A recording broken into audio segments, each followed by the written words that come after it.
I was on the flight, and when the flight was, uh, they entered the mountain zone, Mm-hmm. and then all of a sudden the elevation started happening, and I could see mountains and hills. And you might have seen that mountain with the twisted top that I posted on my Instagram story. I haven't seen mountains in such a long time. What was the last time you saw So mountains? flat. The Midwest is so flat. I Yeah. saw the hills in San Francisco, so they count, I guess. Oh And yeah, actually that's true. Hmm. yeah, and I went to Yosemite and things like that, so that counts. Like they were mountains. Yeah, I went to Berkeley in 2019, but I didn't count them as mountains. But actually, they do count as mountains. They're hills, yeah, Yeah, hills. yeah. So I saw the mountains, and it was so nice, and it felt like Darjeeling or Gangtok, something like that, Actually, I mean, after a long time. where I come from, we have hills, and like Hmm. we call them mountains. So actually, like my exposure to really tall mountains is pretty low, like in general, not just after coming to the US, because the Sahyadris are super mild, except in some parts. But I am not from those parts. And I am kind of 2 hours from the Himalayas. I'm technically 1 hour by flight from the Himalayas, maybe Yeah, even but less than that. that doesn't Yeah, make any sense, right? Because if you don't yeah. take that flight, it doesn't matter. No, but the thing is, we used to have vacations in mountains like Darjeeling, Karshiang. These used to be things where we would go, places where we would go very often. And uh, Darjeeling, much like Puri and Digha, yeah, were like is one of the go-to honeymoon destinations for Bengalis. That used to be like that once upon a time. Um, but I have been to Even now, I Darjeeling. think a lot of you North Indians go to honeymoon in Mm, that part. yeah. Yeah, but did elevation sickness happen? No, it didn't happen at all. Because it happened to both me and my friend when we went to Mm, Yosemite. We were staying, I don't remember what, 8,000 feet, I think, or 9,000 feet above sea level. mhm. And we were putting our tent up. And I was so dizzy. And like, there was no reason for me to be dizzy. Like, I was well fed, all of those things. And I was just like, why is everything spinning? But I didn't say anything and it went away. Then we went to this pass, which was even higher, like 12,000 or whatever elevation. And there, my friend got a terrible, like, actually, we also went there and we did a little hike, which was impromptu. Like, we were not supposed to do that hike, we were just supposed to pass through the pass. And we did a little hike. And apparently, if you do too much physical activity at a very high elevation, that increases your risk of elevation sickness.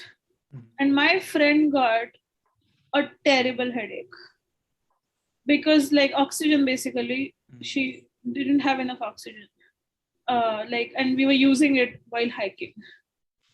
So yeah, we just had to sit around for 3 hours for that headache to go away. And then now she just eats medicine every time she does any kind of this thing, like you can basically like just like car sickness you can take a pill and then Yeah. it won't happen. But yeah, that can happen. So I didn't know that until like I just got dizzy. I thankfully didn't get a headache, but some Mhm. people are more susceptible to that kind of stuff than some others. When we used to go for vacations in the mountains when I used to be a kid, there Mhm. would be so many people just throwing up in the car. That's car sickness. That's not So elevation. that's probably car sickness along with elevation, Elevation right? sickness can make you throw up, but that's not the primary thing that happens in elevation. Right. Mm. Um, because car sickness is like motion sickness, right? Like car sickness, sea sickness, all of that. Mhm. Elevation sickness is like lack of oxygen. So the pill you take is also completely different. It like does something to make your oxygen intake more efficient or like drives your oxygen somewhere else, something like that. So Nice. it's like fundamentally different sickness apparently. And this all Yeah. we found out when my friend was having a headache and we didn't know what to do. So we were sitting in car and doing research. Uh, Nice. that's when Nice. out. Um, but yeah, that can happen. And like I mean, when you were a kid, when you went to mountains, I mean, when you go with an Indian family, you don't hike, you know. Like if Oh, you just go, yeah, if you yeah. just go, that's different. But if you go to a height and hike, then it's gonna show.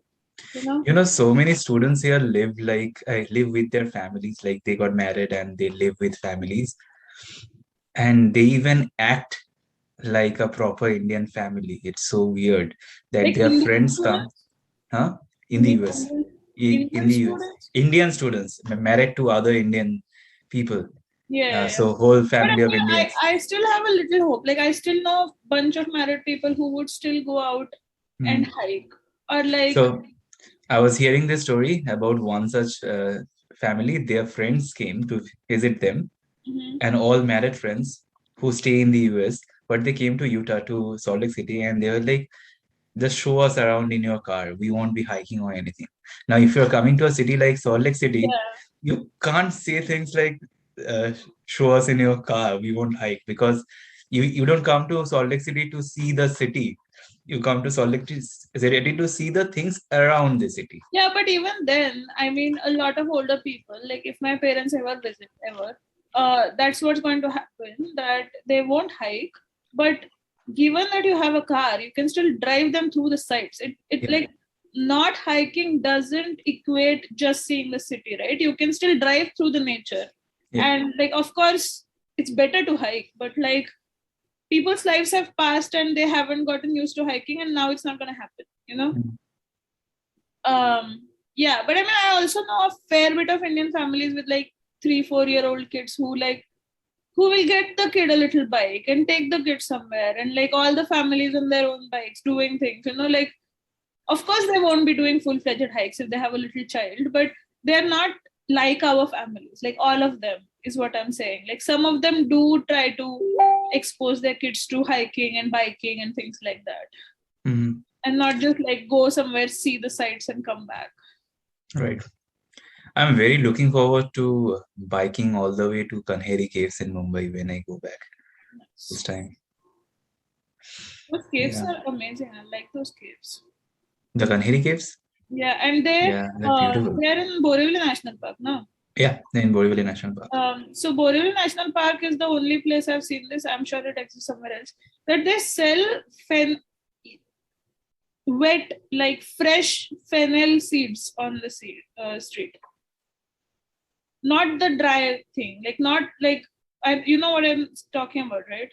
I It's don't know. soft. The soft we eat after dinner, Yeah, fennel seeds. I get fennel seeds, but but I they give haven't. you like a flower, and every pod is a raw fennel seed. It's not dry. Like you can chew it, Okay. and it's so much sweeter that way. Like it's basically it's flowers you can eat, and they taste like fennel, but like 20,000 times better. Like imagine like how dry basil tastes and how fresh basil tastes. Yeah, yeah. That much of a difference. Got it. So if you go, see if that exists. Okay, sure. Yeah. All right, coming back to Salt Lake City. Mm-hmm. Like sometimes it happens you go to a city and you feel like you can just live here your whole life. Mm-hmm. It happened to me in Salt Lake City. Like it doesn't have to be Salt Lake City, but any city that has like mountains this close to it. You know what I'm thinking, right? Yeah. Like I say that about every city. No, I'm thinking if you go anywhere from Iowa City. Hey, but I went there from Chicago. But Chicago, the first time you came, you had the same reaction. No, you go to Yeah. Salt Lake City 7 times, then we'll see. But that's the thing I'm saying. Like I went from Chicago to Salt Lake City, and in Chicago I love so much from my heart. I understand, but Chicago is also old news by now to you as compared to Salt Lake City, is what I'm trying to say. But the thing about Salt Lake City is not the city life that I liked so much. Mm-hmm. It's around the city, whatever is around the city. The city is also pretty cute. It's bigger than our city, obviously. My friend, when he came to pick up, Biggest city in Utah, right? huh? I think it's the biggest city in Utah. Salt Lake City? Yeah. Yeah, it's the capital city. Capitals are not always biggest cities, so I don't know if Okay, that's yeah, that's true. so I That's don't. true. But capitals are usually pretty big cities, and Salt Lake City is the capital city. What is the capital of Iowa? It's Des Moines, Really? which is the biggest city. Capital of Illinois is Springfield, and it's not at What? all a big city. Yeah, What? yeah. I would have never had guessed the capital of Illinois is not Chicago, but that makes sense because I haven't seen any Capitol building in And Chicago ever. capital of Ontario is Kingston. Not Kingston, sorry, Ottawa, not Toronto. Anyway, continue. Salt The Lake. friend who came to pick me up, he was like, "This is a very small city. You won't be amazed at the city." And when we were driving past, we drove for like half an hour more than that at a little bit to reach his place. And I'm like, by this time, Iowa City will be over. Exactly. So doesn't he know that how small where you are from is? I mean, he knows that it's a small city, but he doesn't know how small this is. But this is fun. This is actually a joke. I'm not going to let you make that joke by doing this. But Salt Lake City is very Mormon, right? Very religious, very Mormon. So they were persecuted in the Midwest. That's why they moved from the Midwest to the Valley Yeah. back in 1850s, 1800s, Mm-hmm. right? One particular kind of Mormons, like kind of one particular sect of pioneers, who were the hardy pioneers, who couldn't afford wagons or things to pack their bags with, Uh-huh. or weapons to like sophisticated weapons to hunt and feed themselves, things like that. They walked all the way. Mm-hmm. 3,500 of them walked from Iowa City, Iowa to Salt Lake City, Utah. Yeah, yeah, yeah. So it's not just me who is trying to get out of Salt Lake City, of Iowa City. No, of course, of course. But you are the only lazy one and privileged one who did it by flight. But I mean, you do know that like the great migration that happened from the east to west, like the gold rush or whatever that happened, and also I think a lot of Native American persecution and stuff. Yeah. Those people walked way more, Yeah. and they died by the thousands. And like that is actually another thing that I learned from St. Louis. In that era, St. Louis was the biggest city in the Midwest. Um, and it was because it was on the route, like from east to west, it was like the passage to the west. That's what it was called. Mhm. And the big arch of St. Louis Yeah. is denoting that. It's like on the Mississippi, and you cross the Mississippi, and then there's an arch, and then they were like, now you're in the west, even though now we call it the Midwest. But back then, like there was nothing beyond it. They have a great museum. If you ever go to St. Louis, they have a museum of all this history, and it's very informative. Yeah. So what I have heard is Salt Lake City, because of its elevation, um, is great for stargazing. Yes. Did you do any of it? I saw stars. I went to the border of Utah and Nevada one day to something called salt flats. So salt flats are basically miles and miles and miles of salt deposits. Mm-hmm. It's completely transparent in good days. Mm-hmm. And if you stand over there, it's like you standing on top of your reflection, which is like Was it vertically a good down. day? No, it was not a good day. It was a very bad day. Okay. It was a very bad, windy, and very cold day. But the stars, I haven't seen that many stars in that brightness ever. But honestly, like I have to tell this to people that Iowa has one of the best skies. Like it's beautiful. The sunsets that I see over here is absolutely breathtaking. I haven't seen these beautiful sunsets from anywhere. The number of colors I get to see. But because of elevation, you get to see so many more stars from Salt Lake City than you get to see from Because I rural think Iowa. I've heard that because of the elevation, it doesn't like pollution doesn't come and settle there. Mhm. Like as opposed to in valley cities, even from hundreds of miles away, you can have pollution depositing. But actually, Salt Lake City, there is a lot of pollution that you can see from the mountains.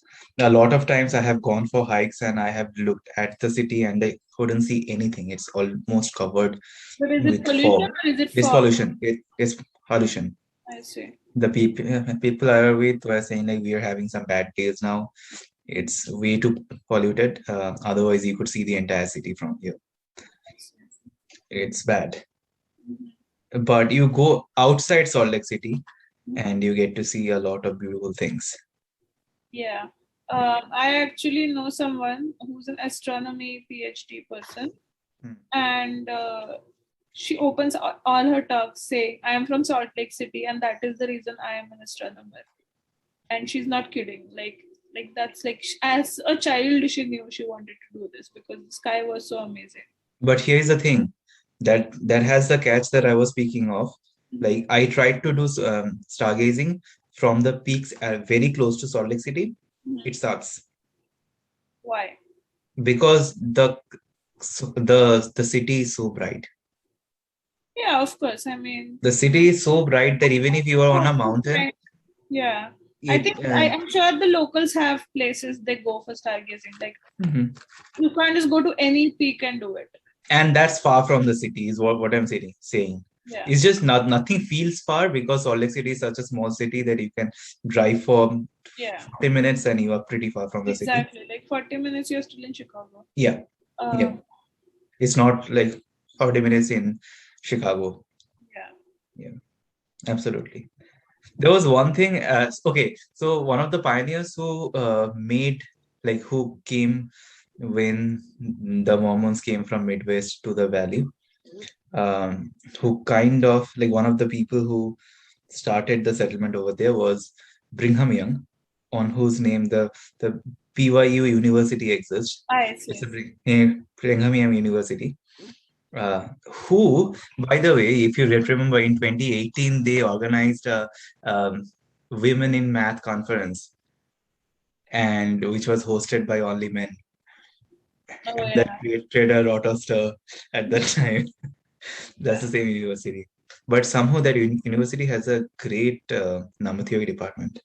It wasn't. I have heard the name of that university in a few contexts. Yeah. Yeah. BYU wasn't this big in terms of its mathematics department, but recently it has become a lot bigger and prestigious. Anyway, so Brigham Young, there is a place in Salt Lake City called This is the Place Park. Why is it called so? Because that's when the wagoned pilgrims came and Brigham Young stood on the top of the mountain, looked at the valley, and said, "This is the place where we want to settle." It's called This is the Place Park. And it has a This is the Place village as well, which is basically a structure of the settlement back in the days with made of animals, houses, things like that. So you will see you will see animals grazing on the field, but they are not real animals. They are just statues. Not statues, what's the word for it? Whatever. Get the point. But Stuffed animals. so that this is the place city or this is the place road would be the second most unique name after city of Iowa City, right? There is a um, clothing store in the city, in our city, downtown. So Iowa Uh, City or Salt Lake City? Iowa City, Mm-hmm. downtown. They are known for their t-shirts. Okay, their unique designs of t-shirts. One t-shirt design that I love a lot in there is it's called Iowa City, Iowa. 90% of our creativity has gone into naming our city. Makes sense. Okay, so that was that. Did a couple of hikes. My knee was already injured and it got worse after hiking. Went to this place called Big Cottonwood Canyon. There are ski resorts over there. There are two very famous ski resorts over there. Okay. I couldn't. I didn't want to risk my knee by skiing. Uh, but I went there. I went and hiked. There's a thing called Twin Peaks over there, which comes in at the end of something called Bourneville Shoreline Trail, Okay. which can run for like 20-30 miles because it goes through mountains after mountains. Um, but we did one of those trails. There are several trails that starts from different that has different entrances. One of those trail was a total of 8 miles, like 4 miles up, 4 miles down, but the elevation in 4 miles was like 1100 feet or something. So it was pretty steep. And Yeah, it's fairly steep. yeah, in less than 4 miles, 1100 feet is pretty steep. 4 miles or 4 kilometers, I don't remember. Yeah. Yeah, Yeah. Yosemite trails were like that. Like the moderate trails were, the trails we did were like that. Mm. Yeah. So this is also considered as a moderate difficult trail. And we forgot to take water. We carried with ourselves coffee and a guitar. So that was fun. Then you could go there and Okay. or the song of the dehydrated musician. Dehydrated musician, correct. Dehydrated frozen musician, played with frozen fingers. Since we will do an extension of this and we have to go, I'm just going to end with two things here. First is, okay, three things. First is Salt Lake City has the most beautiful fried chicken I have ever eaten in the US or anywhere in the world for that matter. Nice. The place is called Pretty Bird. It's amazing. That is one. Second thing is Salt Lake City. I went to this place called, okay, I forgot the name, but it is known for their root beer. So they make one root beer in frosted glass, and I think they have another root beer called root beer frosty, which is just root beer with ice cream. It's the best root beer I've ever had. After you have had that root beer, you cannot drink Dr. Pepper after that. Dr. Pepper is kind of sad. Yeah. There's generally Or Dr. Pepper is not even an average root beer. okay, you cannot drink any packaged root beer after that. After you have had that root beer, it's that good. Yeah. What was the third thing I wanted to say? I don't remember. Yeah, There is a 2,000 feet. That was the one, the trail we did. how much? 5 miles, 2,000 feet. 5 miles, 2,000 feet. Nice. It's a pretty nice hike. Technically, we only did 3 miles, and Okay. we didn't like after we took a detour. But that detour, Uh-huh. like the park rangers lied to us. They were like, "Yeah, you just go 5 minutes like this, then there's a detour," and we had to climb another 2 miles to get to the detour. So we ended up it was at least a 7-8 mile trail totally. But anyway, you were saying root beer. Yeah, and the third thing I wanted to say that there is a I was Salt Lake City is known for their temple over there, the main Mormon temple, which is called the Temple Square, that area, which is very pretty. And if you like look up Salt Lake City, one of the things that you will get to see is this Temple Square thing. But when I went there, the Temple Square was closed because last year they had a bad earthquake. So they are earthquake proofing the temple. So I couldn't see the temple, unfortunately. And I think I will be going back next year in summer, Nice. but this time for work purposes. Oh, Have just I fun. should tell you, my mother is showing your Chris Kindle marked video to everyone, and now she's on top of me. She's like, "You never send us videos like this." It's just like, well, you have to come here and see. This is a point of principle. I will not send you shit because you're not coming here.